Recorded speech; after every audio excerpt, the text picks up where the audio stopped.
انسان جب کسی شخص سے پیار کرنے لگے، کسی کو اپنا رہبر اور رہنما ماننے لگے، پھر اگر وہ اس ہستی کو جہتوں میں اور مختلف قسم کی سمتوں میں قید کرنے لگے تو اس کی محبت کمزور سی نظر آتی ہے۔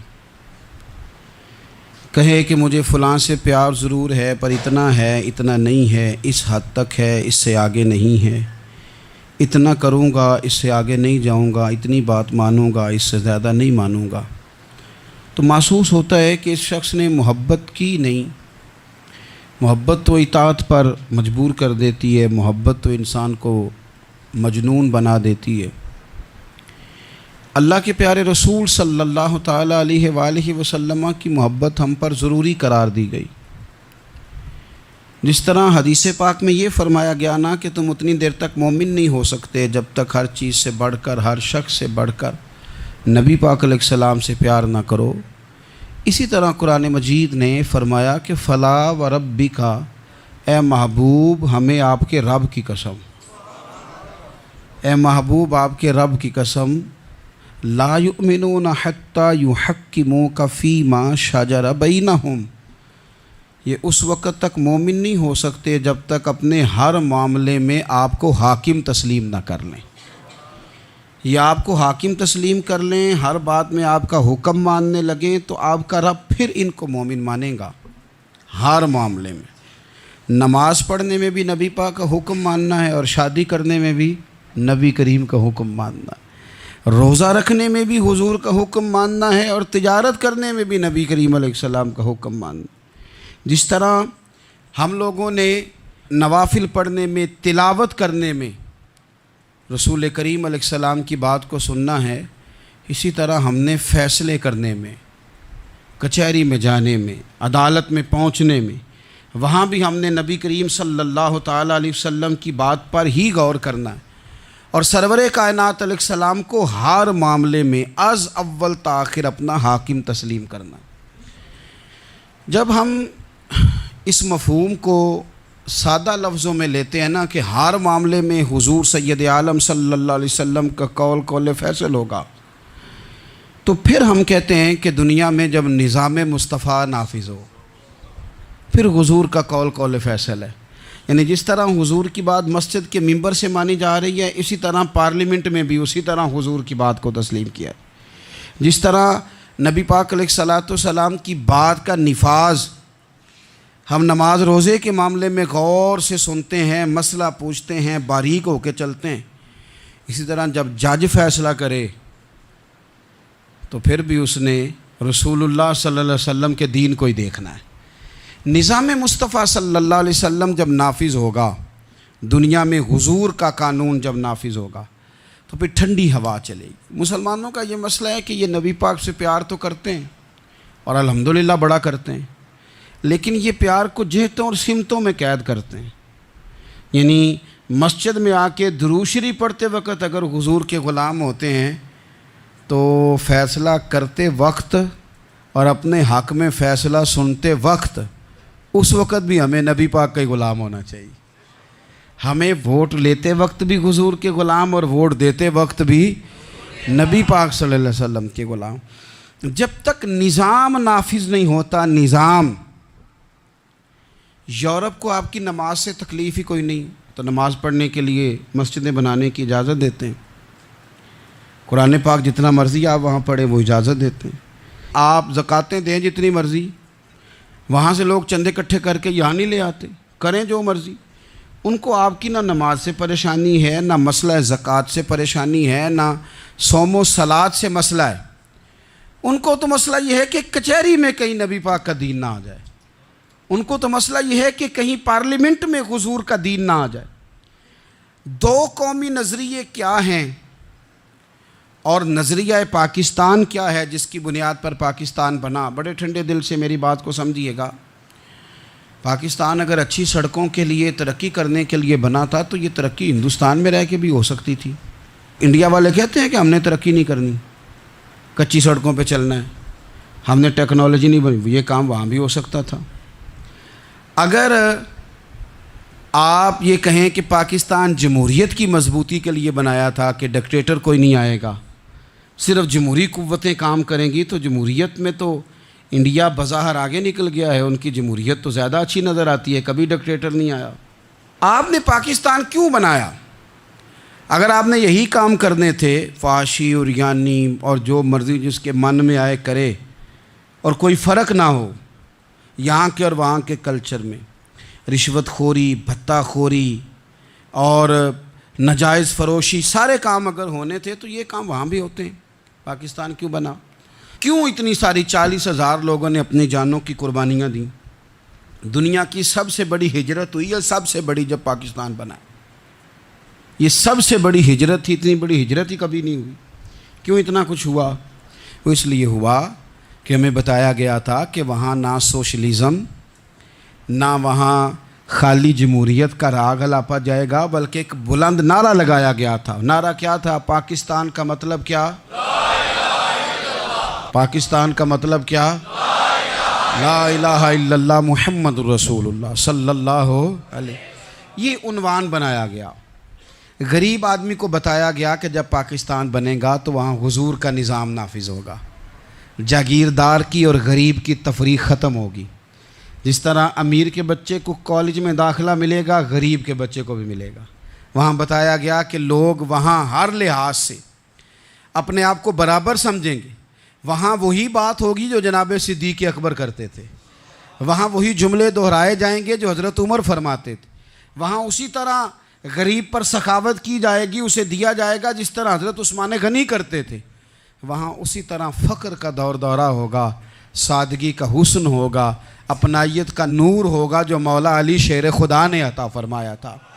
اس سوچ کی بنیاد پر پاکستان بنایا گیا، اس سوچ کی بنیاد پر، اور اسی سوچ کو آگے لے کر کے جایا گیا۔ کوئی سیاسی پارٹی اب یہ بات نہیں کرتی۔ دو قومی نظریے کا معنی یہ تھا کہ ہندو الگ قوم ہے، مسلمان ایک الگ قوم ہے، ان کا رہنا سہنا، اٹھنا بیٹھنا، کھانا پینا الگ ہے، ہمارا اٹھنا بیٹھنا، کھانا پینا، سارے معاملات الگ ہیں، تہذیب و تمدن الگ ہے، لہذا ہمیں الگ سے خطہ چاہیے جہاں ہم اسلامی نظریات کے مطابق آزاد ہو کے اپنا وقت گزار سکیں۔ اس دو قومی نظریے کی بنیاد پر، پہلے تو علامہ اقبال اس کے قائل نہیں تھے۔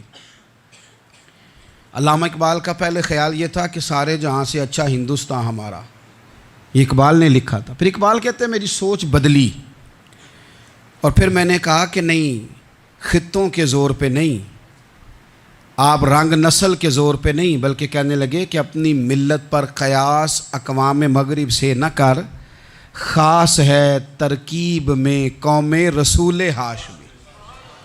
آپ جو تقسیم کریں گے، یہ جو تقسیم ہوئی ہے نا عرب کی، یہ مذہب کی بنیاد پہ نہیں ہوئی، یہ تو ان کی ذاتی لڑائیاں تھیں، چھوٹا سا دبئی بن گیا، چھوٹا سا مسقط، چھوٹا سا ابو ظبی، یہ تو ان کی ذاتی لڑائیاں تھیں، قبیلوں کی لڑائیاں تھیں، جنگیں تھیں، چھوٹے چھوٹے ملک الگ سے تقسیم ہو گئے۔ یہ مذہب کی بنیاد پہ ایسا نہیں ہوا۔ دنیا میں جتنی ریاستیں ٹوٹ کر بڑی ریاستوں سے الگ ہوئیں تو اس میں یہ تھا کہ ہماری قوم الگ ہے، ہم سردار علیحدہ سے ہیں، اس لیے ہم علیحدگی پسند ہیں۔ دنیا کے اندر دو ہی وطن ہیں جو دین کے نام پہ بنے، دو ہی اسٹیٹ ہیں جو اسلام کے نام پر وجود میں آئیں، پہلی مدینہ منورہ ہے اور دوسری پاکستان ہے۔ خالص مذہب کے نام پر یہ دو ریاستیں وجود میں ہیں، ایک مدینہ طیبہ اور دوسرا پاکستان۔ پاکستان کا مطلب کیا؟ لا الہ الا اللہ محمد رسول اللہ صلی اللہ علیہ وسلم۔ اس بنیاد پر اس وطن کو، خطے کو حاصل کیا گیا، یہی نعرہ لگایا گیا، یہی نعرہ محمد علی جناح لگاتے تھے، یہی ڈاکٹر اقبال لگاتے تھے، یہی نعرہ چودھری رحمت علی لگاتے تھے، یہی وہ نعرہ تھا جس نعرے کو تحریک پاکستان کے قائدین نے آگے پہنچایا۔ اس زمانے میں جو رائٹر لکھتے تھے ان کی تحریریں آپ آج بھی نکال کے دیکھ لیں، وہ کہا کرتے تھے کہ پاکستان قائم ہوگا تو امیر غریب کی تفریق ختم ہوگی، پاکستان میں وہی نظام آئے گا جو نظام رسول پاک صلی اللہ علیہ وسلم لے کے آئے، قرآن کو نافذ کر دیا جائے گا۔ یہ اس زمانے کے لوگ لکھا کرتے تھے، بیان کرتے تھے، اسی کا ابلاغ ہوتا۔ پتہ نہیں پھر کس کی نظر لگی، کیا ہوا، اور تحریک پاکستان میں جذباتی طور پر علماء نے کردار ادا کیا۔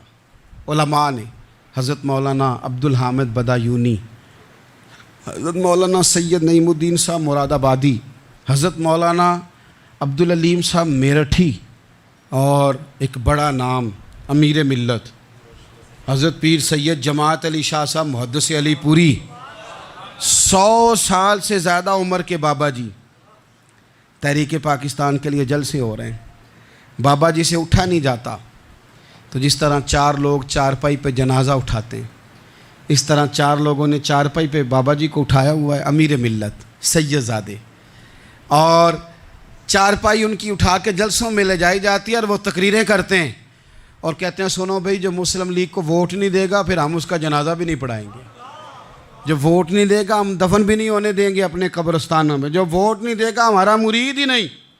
اتنے جذبات میں لا کے 40,000 لوگوں نے قربانیاں دیں۔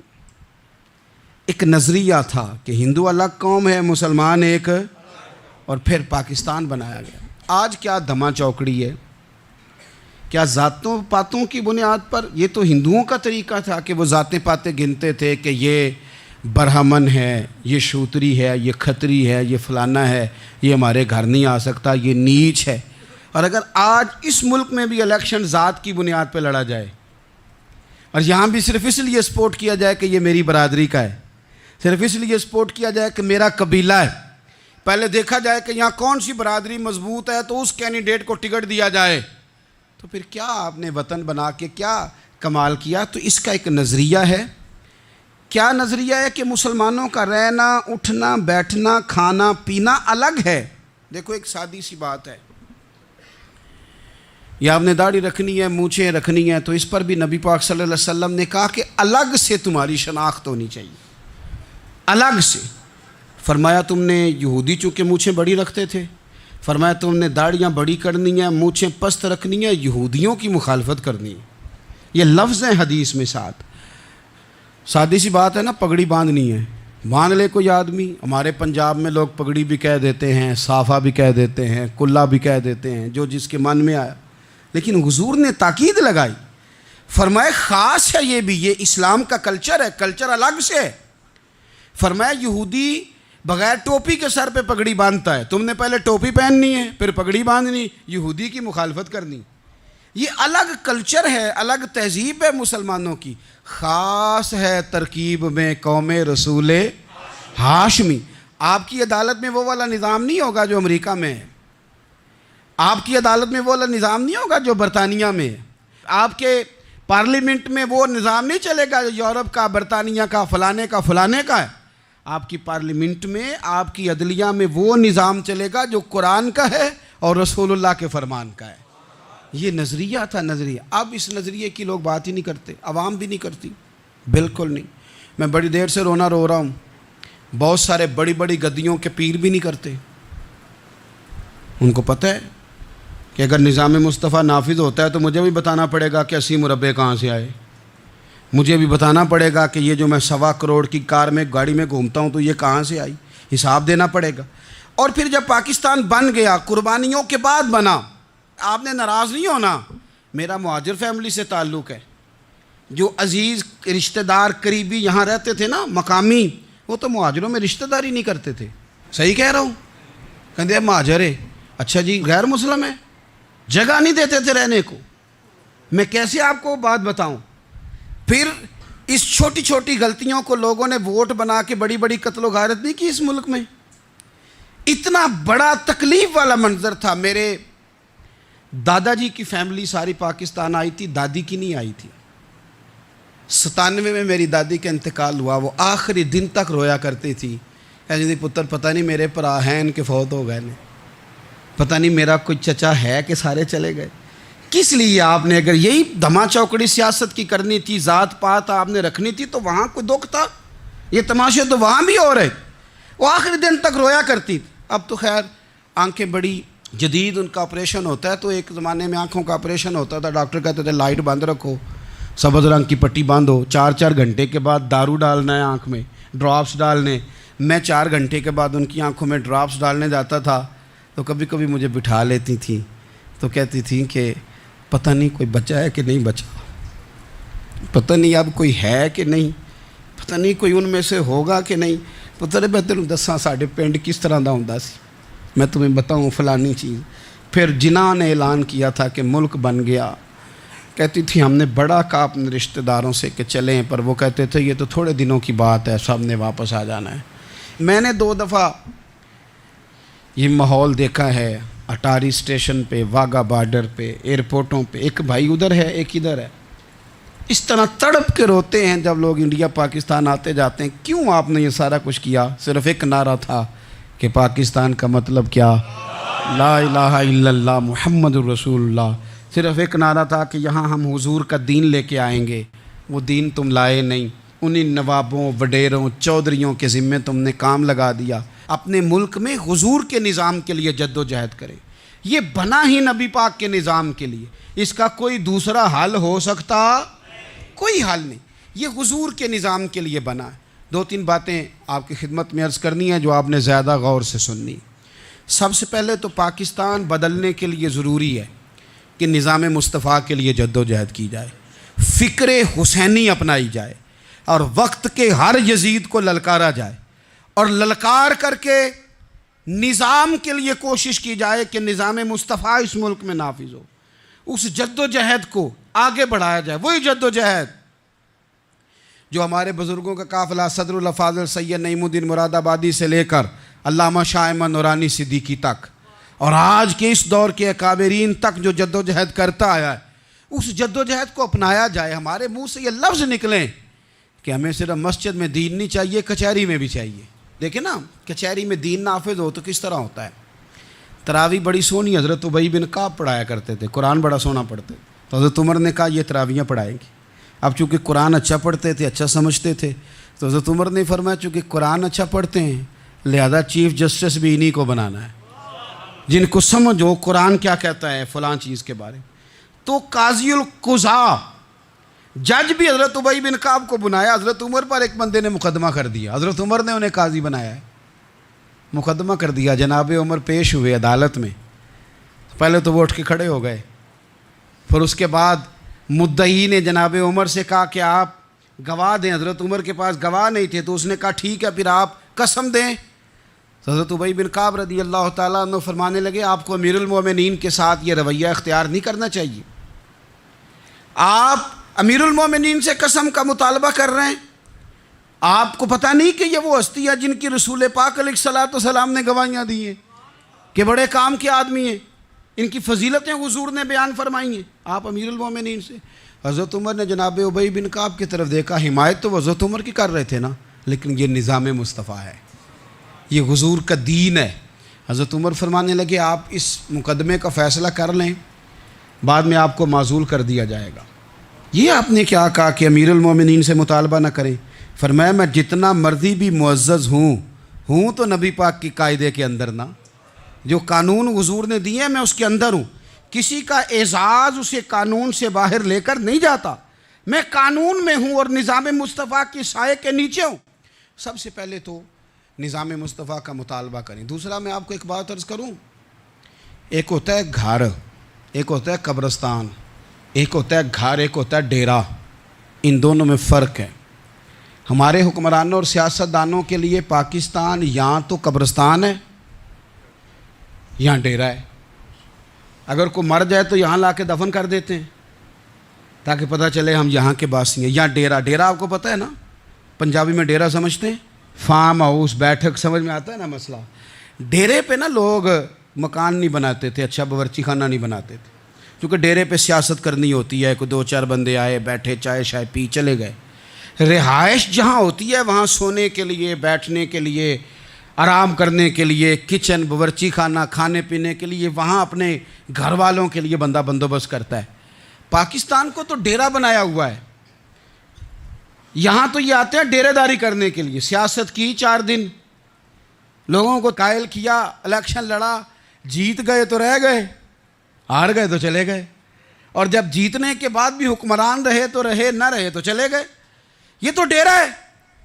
لیکن ڈیرے میں زیادہ نقصان چودھری کا نہیں ہوتا کہ وہ چودھری بنا ہوا ہے.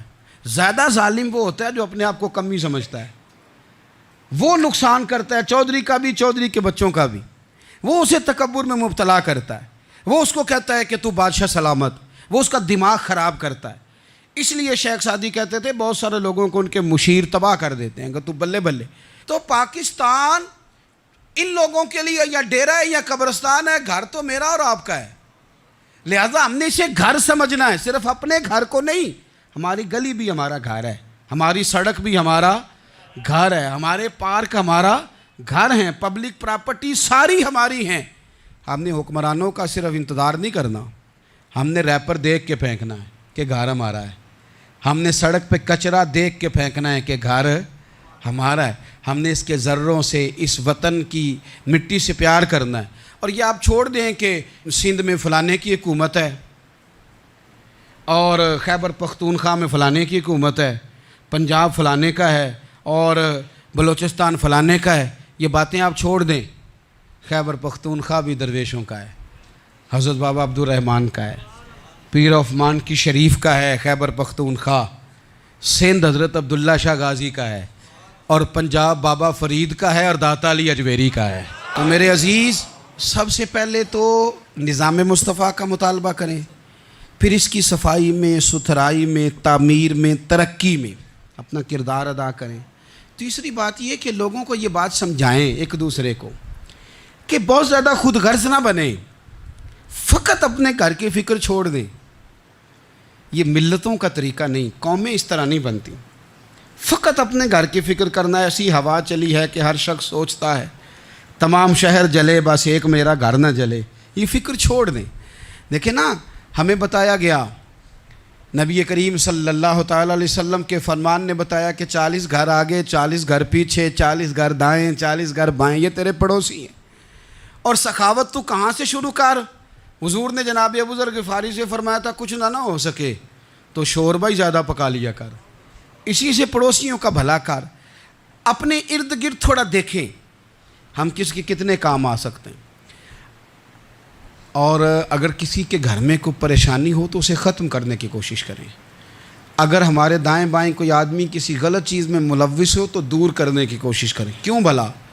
اس لیے کہ پڑوسی کے گھر کی آگ صرف اس لیے نہیں بجھانی چاہیے کہ اس کا گھر نہ جل جائے، پڑوسی کی آگ اس لیے بھی بجھا دینی چاہیے کہ اگر اس کے گھر سے آگ نہ بجھائی تو وہ ہمارے گھر بھی آ جائے گی، اگر ساتھ والے کے گھر کی آگ نہ بجھائی جائے تو وہ ہمارے گھر بھی آ جائے گی۔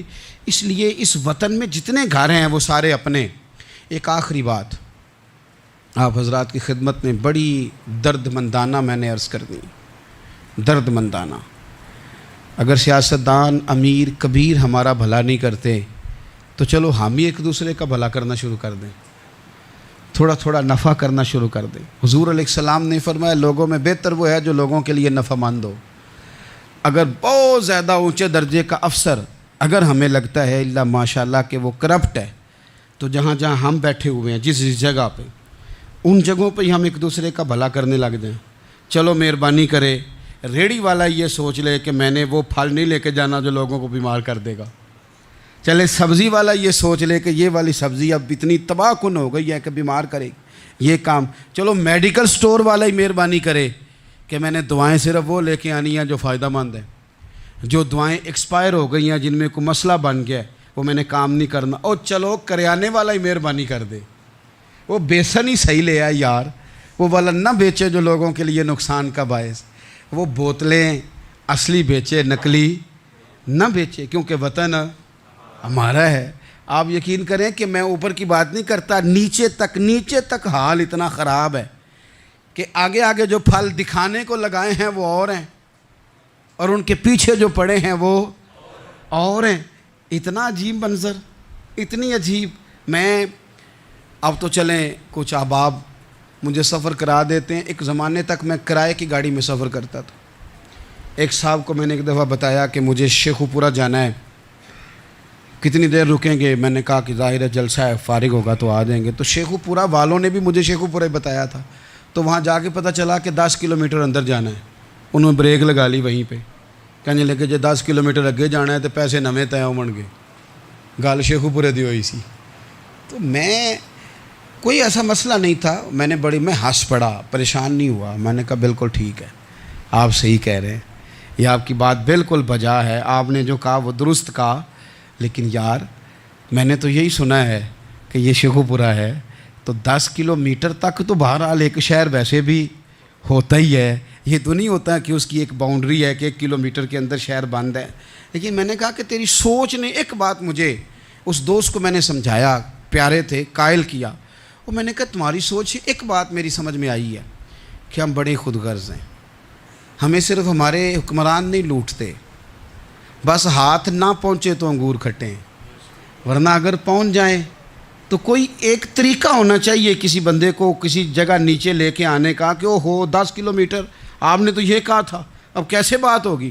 میں نے انہیں کہا کہ کچھ بھی نہیں اس سے فرق پڑتا، اس سے کوئی فرق نہیں پڑتا، لیکن ایک زمانہ میں نے دور دیکھا، اور ایک دور میں نے وہ بھی دیکھا کہ مجھے ایک جگہ جانا تھا، اللہ اکبر، ایک قاری صاحب تھے، امام صاحب تھے، کسی زمانے میں وہ رہ چکے، تو ہمارے علاقے میں بھی انہوں نے امامت کی تھی، تو میں وہاں جا رہا تھا، تو ان کے گاؤں پہنچنے سٹاپ پہ اتر کے تو میں تانگے پہ بیٹھا، تانگے والے کو میں نے کہا کہ وہ چونکہ اپنے گاؤں جا چکے تھے چھوڑ کے ہمارا علاقہ، تو میں نے کہا فلانے قاری صاحب کے یہاں جانا ہے، تو نیچے اتر کے تانگے والا ظاہر ہے کار والے سے تو غریب ہی ہوتا ہے، تو میں نے اس تانگے والے سے کہا کہ میاں کرایہ کتنا تیرا بنتا ہے؟ کہنے لگا میں مولوی صاحب دے پرونے کو کرایہ نہیں لیندہ، اس لیے کہ انہوں نے ہمیں قرآن پاک پڑھایا ہے، اور انہوں نے ہمیں، اور پھر میں وہ تانگے والا، اس کے کپڑے، اس کی طامت، اس کا سارا کچھ سادہ، تو میں بار بار میرا دل کرتا تھا کہ میری آنکھیں اس کی فوٹو کھینچ لیں، کیا شخص ہے، کیا انداز ہے،